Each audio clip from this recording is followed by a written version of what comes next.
दोस्तों इमेजिन कीजिए कि आप एक डॉक्टर हैं और आपके सामने 4 पेशेंट हैं जिनको इमीडिएटली ऑर्गन ट्रांसप्लांट की ज़रूरत है, यानी ऑर्गन्स की ज़रूरत है। किसी को हार्ट की ज़रूरत है, किसी को किडनी, किसी को लंग्स की या किसी को पैंक्रियास की। अब इन 4 पेशेंट को बचाना है तो आपको ऑर्गन जो है वो हासिल करने पड़ेगी as soon as possible, otherwise they are going to die. You have one more option. आपके हॉस्पिटल में एक पेशेंट है जो कोमा में है, अनक्लेम्ड है, कोई उसका रिलेटिव नहीं है और उसके ऑर्गन्स को आप जो है निकाल के इन बाकी पेशेंट्स में ट्रांसफ़र कर सकते हैं। ऑफ कोर्स मेडिकल फिजिबिलिटी भी बहुत इंपॉर्टेंट है, यानी उसका ब्लड ग्रुप मैच होना चाहिए। ये सारी चीज़ें हम अज्यूम कर लें। तो क्या ऐसी सिचुएशन में आप उस व्यक्ति के ऑर्गन ट्रांसप्लांट कर दोगे, एक्सट्रैक्ट करके दूसरों को दे दोगे? क्योंकि अगर ऐसा करते हो that patient is going to die. And if you approve this operation तो आप एक पर्टिकुलर सोच से आते हैं या एक पर्टिकुलर आपकी एथिकल रीजनिंग है जिसे हम यूटिलिटेरियनिज्म कहा कहते हैं। यूटिलिटेरियनिज्म, इसमें जो यूटिलिटी शब्द है ये बेसिकली इसका अर्थ है यूजफुलनेस। अगर आपका एक्शन यूजफुल है, राइट, या उसकी यूजफुलनेस ज़्यादा है, राइट, कंपेयर टू यूजलेसनेस, तो उसको हम कहते हैं एक एथिकल एक्शन। तो यहाँ पे यूजफुलनेस ज़्यादा है, आप 4 लोगों की जान बचा पा रहे हो, एक व्यक्ति मर रहा है, राइट, बट उस एक्शन की यूजफुलनेस कंपैरेटिवली ज़्यादा है, राइट, तो इस एक्शन को हम सही मानें। अब यहाँ पे इस पर्टिकुलर व्यू को एक और फ्रेज से समझ सकते हैं, that is greatest good for greatest number of people. अगर आपके एक्शन से ज़्यादा लोगों का गुड आप सिक्योर कर पा रहे हो, राइट, तो उस एक्शन को सही माना जाएगा। हो सकता है उससे कुछ लोगों को बेनिफिट ना मिले या दे आर इन डिसएडवांटेज और they are in misery because of that action, but अगर आप ज़्यादा से ज़्यादा लोगों के गुड को सिक्योर कर पा रहे हो then that action is considered as a good action, right. ये एक मॉरल रीजनिंग मानी जाती है। तो यहाँ पे एक कोरोलरी निकल के आती है, यानी यहाँ पे हम कम्युनिटी की बात करें, हम ग्रुप की बात करें, यानी कम्युनिटी, यानी इंडिविजुअल हैप्पीनेस के ऊपर हम कम्युनिटी के हैप्पीनेस को रखते हैं, राइट। इस फिलॉसफी को कॉन्सिक्वेंशलिज्म भी कहा जाता है बिकॉज यहाँ पे आपका अल्टीमेट जो फोकस होता है वो आउटपुट होता है कि आपके एक्शन का आउटपुट क्या है। अगर वो ग्रेटेस्ट गुड है, ग्रेटेस्ट यूजफुलनेस है, कम्युनिटी गुड है, तो उस एक्शन को सही माना जाएगा, राइट। तो यहाँ पे हम मीन्स पे फोकस नहीं करते कि आपके जो मीन्स है, जैसे आपने उस एग्जाम्पल में एक व्यक्ति को लिटरली किल कर दिया to save other 4 people, right, तो मीन्स को हम यहाँ पे फोकस में ही नहीं लाते, इसीलिए इसको कॉन्सिक्वेंशलिस्ट कहा जाता है, यानी आउटपुट ओरिएंटेड ना कि मीन्स ओरिएंटेड, राइट। तो अगर आप किसी एक व्यक्ति से पैसे चुराते हो और 10 लोगों में बांटते हो तो उस एक्शन को सही माना जाएगा, राइट। तो ये शॉर्ट टर्म में सही माना जाएगा और यूटिलिटेरिज्म के पर्सपेक्टिव से इसे हम अप्रूव कर पाएंगे।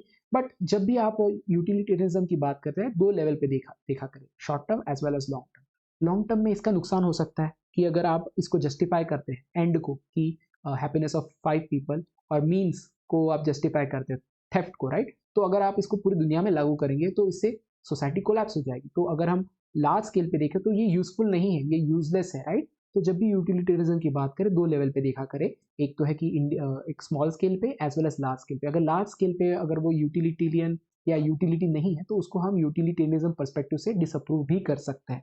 तो ये चीज़ हमेशा याद रखें, राइट। तो यूटिलिटेरियनिज्म को भी 2 पार्ट में डिवाइड किया जा सकता है, एक है क्वांटिटेटिव और दूसरा है क्वालिटेटिव। इसके प्रोपोनेंट कौन है? जेरेमी बेंथम, ये 18th सेंचुरी के बहुत बड़े इंग्लिश फिलोसोफर है, और John Stuart Mill, again an English philosopher from 19th century. तो इसमें डिफरेंस क्या है? फोकस सेम है, आउटपुट पे से फोकस है, कॉन्सिक्वेंस पे फोकस है, हैप्पीनेस पे फोकस है, प्लेजर पे फोकस है, मीन्स पे फोकस नहीं है, बट फिर भी डिफरेंट है क्योंकि नाम से ही पता चल रहा है यहाँ पे क्वांटिटेटिव पे फोकस है और यहाँ पे क्वालिटी।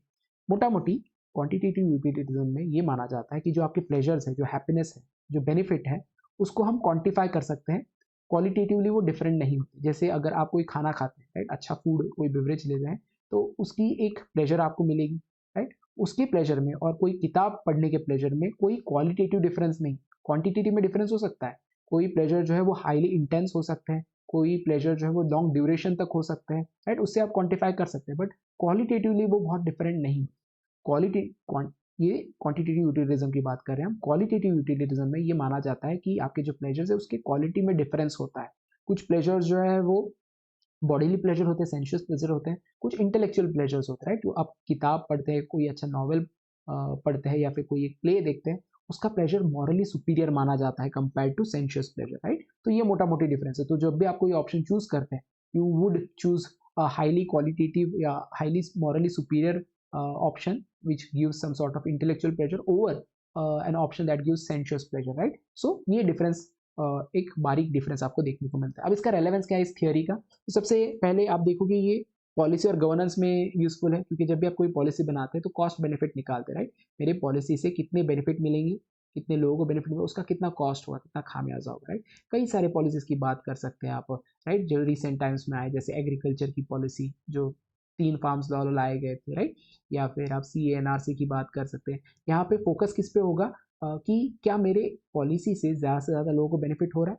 हो सकता है कुछ लोगों को हार्म हो, अगर ज़्यादा से ज़्यादा लोगों को बेनिफिट हो रहा है तो उसको मैं सही मानूंगा। एडमिनिस्ट्रेटिव एथिक्स में, राइट, आप जब आपके सामने कोई एक टेररिस्ट व्यक्ति है, राइट, और उसने कोई प्लान कर रखा है, राइट, कि बम लगा रखे हैं और वो जो है they are going to be blasted say in day और टाइम और may be in few hours, can you use torture as a method, right. Of course administrative उस अपैरेटस में टॉर्चर का इस्तेमाल किया जाता है, बिकॉज यहाँ पे हम कई सारे लोगों की जान बचा पाएंगे, राइट। तो एडमिनिस्ट्रेटिव एथिक्स में भी इसका इस्तेमाल होता है। हेल्थ केयर डिसीजन, ये उदाहरण तो हमने अभी दिया अपने एग्जाम, कैसे एक व्यक्ति से ऑर्गन ट्रांसप्लांट कर दिया हमने, बाकी लोगों में हमने उसको बांट दिया। या फिर आप मेडिकल ट्रायल्स की बात कर सकते हैं, जैसे वैक्सीन के समय में आपने देखा होगा हमने सबसे पहले वैक्सीन किसको लगाई, हमने जो है डॉक्टर्स को वैक्सीन लगाई, बिकॉज अगर उनकी जान बचा पाएंगे तो ही हम कई सारे लोगों की जान बचा पाएंगे, राइट।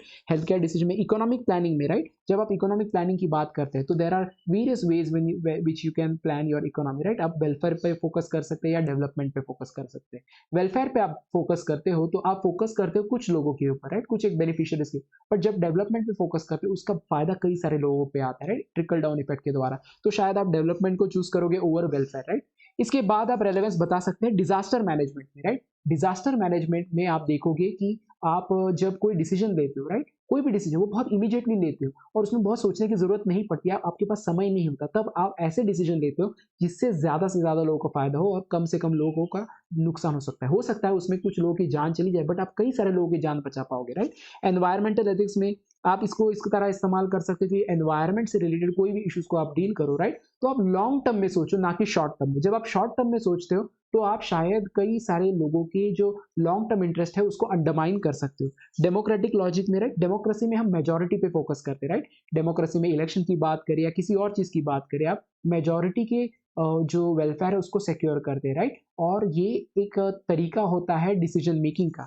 प्रैक्टिकल भी ये देखने को मिलता है, राइट, आप ज्यादातर केसेस में आप आउटपुट पे फोकस करते हो रैदर देन मीन्स, राइट। अब इसका जो है डीमेरिट भी है क्योंकि ये इंडिविजुअल के राइट्स को इग्नोर करता है, राइट। कई ऐसे सिचुएशन हो सकते हैं जहां पे एक व्यक्ति के राइट को आप जो है कहीं ना कहीं छीन लोगे, बिकॉज उससे हम कई सारे लोगों के राइट्स को हम प्रोटेक्ट कर पाएंगे। जैसे प्राइवेसी के ऊपर आप फोकस कर सकते हैं, राइट। प्राइवेसी जो है एक इंडिविजुअल राइट है, राइट। अब अगर आप ऐसा कोई एक पॉलिसी बनाते हो जिससे आप प्राइवेसी को अंडरमाइन करो, बट उससे आप कई सारे लोगों की सेफ्टी और सिक्योरिटी को आप इंश्योर कर पाओ, राइट, तो उसमें यूटिलिटरिज्म एथिक्स आपको देखने को मिलेगा, राइट। तो ये इसका एक नेगेटिव कॉन्सिक्वेंस है कि यहाँ पे इंडिविजुअल राइट्स को अंडरमाइन किया जाता है फॉर ग्रेटर गुड, राइट, और for good of the community. इसके अलावा यहाँ पे एंड जस्टिफाई मीन्स की बात की जाती है, राइट। एंड जस्टिफाई मीन्स यानी अगर आपका एंड अच्छा है तो मीन्स खराब हो सकते हैं, राइट। और फिर there is no limit for that, right, कि आपके मीन्स खराब यानी बहुत ज्यादा खराब भी हो सकते हैं, राइट। जघन्य अपराध करते हैं कई सारे लोग और फिर बाद में उसको जस्टिफाई करते हैं कि इससे बहुत लोगों का फायदा हुआ है। माइनॉरिटी सप्रेशन हो सकता है, राइट। हमने कहा था कि मेजोरिटी पे फोकस किया जाता है, राइट। तो जब ऐसे कोई पॉलिसी बनाई जाएगी जो माइनॉरिटी को हार्म करेगी बट मेजोरिटी को अगर वो कहीं ना कहीं सेटिस्फाई कर रही है तो उसको सही माना जाएगा, राइट। तो माइनॉरिटी सप्रेशन यहाँ पे हो सकता है। और मेजरमेंट प्रॉब्लम कि आप मेजर कैसे करोगे कि इसका बेनिफिट है या नहीं, क्योंकि आप देखोगे प्लेजर को भी क्वांटिफाई करना बहुत डिफिकल्ट है, राइट। हैप्पीनेस, पेन और उसकी यूटिलिटी को ऑब्जेक्टिवली क्वांटिफाई करना बहुत डिफिकल्ट है। कुछ लोग ये मानेंगे कोई हैप्पीनेस, कोई एक्शन हैप्पीनेस लीड करता है, कोई और कह सकता है कि ये हैप्पीनेस वर्दी नहीं है, राइट।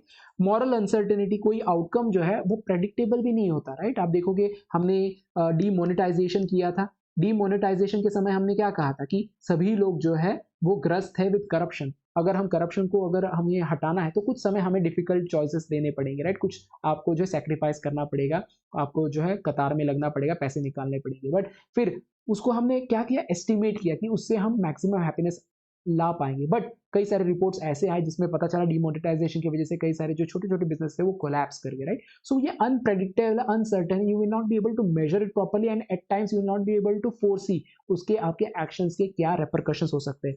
मॉरल लिमिट्स लैक करते हैं यानी कोई गार्ड रेल नहीं, राइट, क्योंकि यहाँ पे एंड जस्टिफाई करता है मीन्स, तो कई सारे ऐसे मीन्स का यूज किया जा सकता है जो बहुत ही अनएथिकल हो, just because you know that the ends are leading to maximum happiness for maximum people. और इमोशनल रिलेशनल ब्लाइंड है, क्योंकि अगर आप उदाहरण के रूप में देखें कि आपको अगर चूज करना है बिटवीन हेल्पिंग योर फैमिली और हेल्पिंग एन स्ट्रेंजर, अगर स्ट्रेंजर को हेल्प करके आप ज्यादा हैप्पीनेस ला पाते हो कंपेयर टू योर फैमिली, तो जो सेकंड ऑप्शन या फर्स्ट ऑप्शन है उसको चूज करना बेटर होगा एज पर यूटिलिटरिज्म। तो यहाँ पे रिलेशन पे फोकस नहीं होता, मोटिवेशन इंटेंशन किसी चीज पे फोकस नहीं होता, यहाँ पे बस मैथ होती है कि प्योरली कि हैप्पीनेस ज्यादा से ज्यादा अगर हम ला पाते हैं, प्लेजर ज्यादा से ज्यादा ला पाते हैं, तो उसको हम प्राथमिकता देंगे over our relation, our intention, our motivation.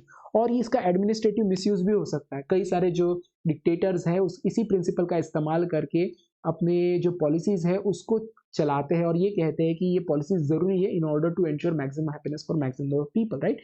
तो टेक्नोक्रेटिक डिसीजंस और अथॉरिटेरिज्म को ये जस्टिफाई करता है, राइट। सो जब भी आप कोई डिसीजन लेते हो, राइट, यूटिलिटेरिज्म प्रिंसिपल ये बहुत बेनिफिशियल है, बट उसको आपको you have to bring along with it other reasoning, बाकी की जो एथिकल रीजनिंग है हमारे, उसको साथ में लेके कॉम्प्लीमेंट करके आपको कोई एक डिसीजन लेना पड़ता है। कोई एक स्पेसिफिक डिसीजन जो है किसी एक स्पेसिफिक सिचुएशन में किसी एक एथिकल रीजनिंग से चल सकता है, बट हर सिचुएशन में नहीं चल सकता। इसीलिए कॉम्प्लीमेंटैरिटी बहुत इंपॉर्टेंट है। You have to think from all perspectives, right, in order to get to a balance decision.